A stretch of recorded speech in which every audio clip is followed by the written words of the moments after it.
Welcome today to the Procurement Act webinar that will be delivered by myself, Gemma Jordan, who is a commissioning manager, and Katrina Gillies. What we are planning to go through today is the introduction, the changes from February 2025, how this will impact how we commission our services, what will happen post-February, the engagement with the Central Digital Platform, and then we'll also be giving you some additional guidance for any further information that you need today. So the purpose of this webinar is to update suppliers on the impact of the Procurement Act 2023 on themselves. So by the end of the webinar, we hope that you will have an understanding of the changes from February 2025, how the changes will impact on how we commission our services, 3, what providers will need to do after February 2025, and 4, lastly but not leastly, how suppliers will need to engage with the Central Digital Platform. And now I'll pass you over to my colleague Katrina. Thanks, Gemma. Hi everyone, I'm Trina and I'm a commissioning officer here at the Legal Aid Agency on the commissioning team. I will be covering the changes from February 2025. You can now turn to slide 6 of the pack. Public procurement is changing. The changes we're discussing today will apply from the 24th of February 2025. The changes are impacting how public bodies will buy goods and services moving forward. I would like to emphasise that any procurements that began prior to the 24th of February 2025 will remain under the Public Contract Regulations 2015. This includes the current crime and civil contracts.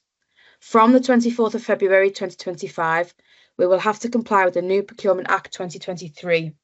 A link has been included on the slide that can take you directly to the Act if you'd like more information. The first procurement that Legal Aid Agency will deliver under the new Act will be in spring 2025, and that will be the Criminal Defence Direct Contract. I will now hand you over to Gemma, who will go through the impact on how we commission our services. Thank you, Trina. If you'd like to now go forward to slide 8, I will talk you through how the Procurement Act impacts on how we commission our services. There are 3 key changes that we want to highlight to you today. Change number 1 is that suppliers will need to register with the Central Digital Platform. This is an enhancement of the existing Find a Tender service, and suppliers will have to re-register on the Find a Tender service. Number 2, there'll be an introduction of a new notices regime.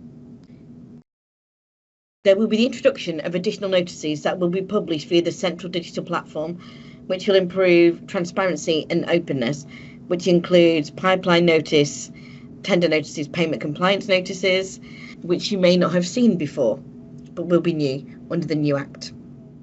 And thirdly, there is a potential introduction of new procurement procedures, one of which is the compatible flexible procedure, which will be under the new Procurement Act.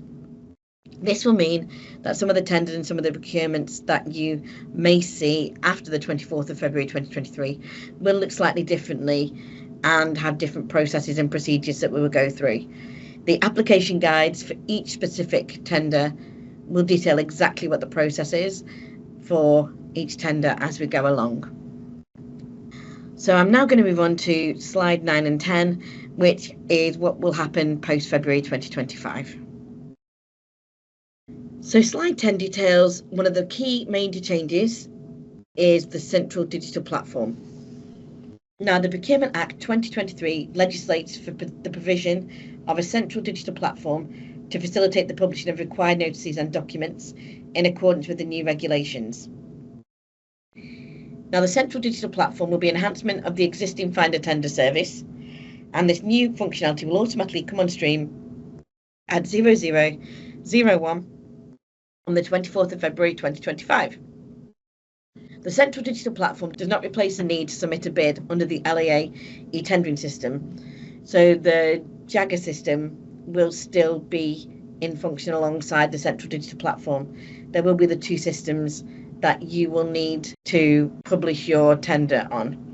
Some basic data from the Central Digital Platform will be pulled into the e-tendering system, Each specific procurement will detail exactly what information will be used by the legal aid agency in relation to each specific procurement. So it will be important that for any procurements from the 24th of February 2025, you look at the specific application guide as to how the information that you submit on the central digital platform will be used within the procurement. And I'm now going to pass over to my colleague Trina. Thanks, Gemma. Next, I'll be covering how you will be expected to engage with the central digital platform once it goes live.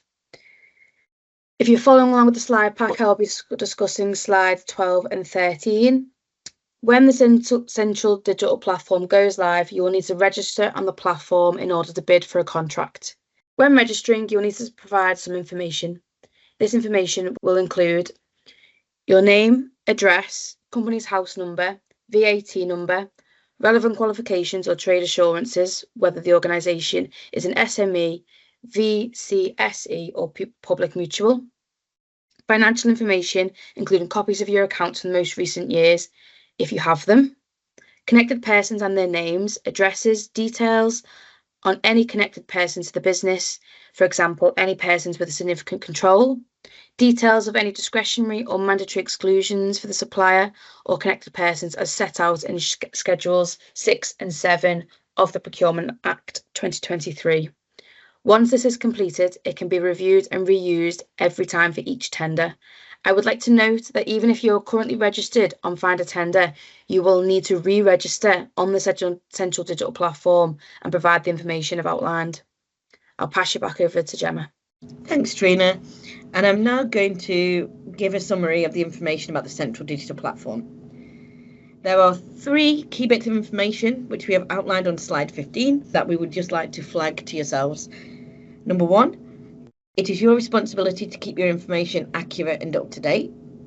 Number 2, the first person to register on the system for your firm will be responsible for the administration on the central digital platform for your firm going forward. Therefore, this needs to be kept up to date. And also you need to think about who the first person to register on the system for yourselves will be, because they will be the nominated administrator going forward. You can add additional administrators after that, but automatically the first person who logs onto the central digital platform will be the administrator going forward until you either add an extra person or add other people with different responsibilities. So just please bear this in mind. And third, registration on the central digital platform is mandatory for any procurements after the 24th of February 2025. So for any procurements after the 24th of February 2025, you will need to have registered on the central digital platform in order to submit a tender with the legal aid agency. And that concludes our webinar for today. And the last thing that we would like to do is to leave you with some additional guidance and information. So you will find the links on slide 17 to contacts of where you can get more information, and also links to some fact sheets which can be found on the accompanying website. So thank you for your time today.